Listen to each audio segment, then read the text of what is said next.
From the ward level to local government level to state levels, and it will culminate into a national convention that will be free, fair, and transparent, where national officers will be elected freely by members and delegates of the party. And this is exactly what we want, and this we must move ahead, whatever the obstacle.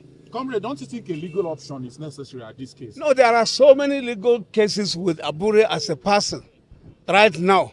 But what we are doing is, first of all, to salvage the organization. For your information, the way Abure ascended to power is also very interesting. But we are determined to terminate it here. First, in fact, he even took over while he was not even the person who was supposed to have taken over.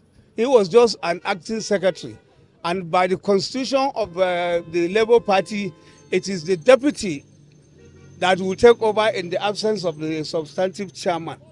And even if the deputy will not take over, then they also, from the rank of the vice chairman, one of them will have taken over. Well, all that we had tried to overlook, and even when his tenure expired, he begged NLC and other stakeholders that let them allow him to extend his tenure by 1 year so that it will go through the presidential election. Because if we are trying to do something then, maybe we'll scuttle the presidential chances of the Labour Party. And that was agreed upon.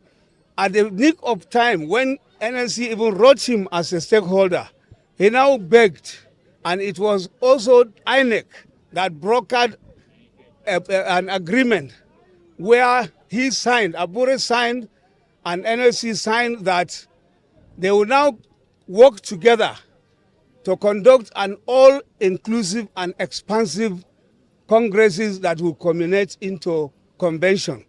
But Abure now decided to ignore the side of other stakeholders, was only doing what he was doing with his cohorts and his co-travelers.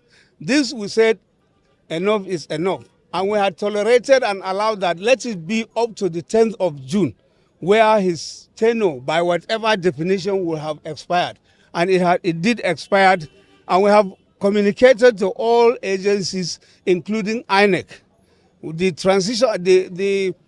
stakeholders meeting decided to set up the transition committee, and the transition committee is now in place, and there's no Jupiter that will subvert this. We mean it. Initially, you know that Labour Party, the origin of Labour Party is Nigeria Labour Congress and the Trade Union Congress. Now they are doing everything to subvert this. We will not agree, and we are going to move forward. Okay.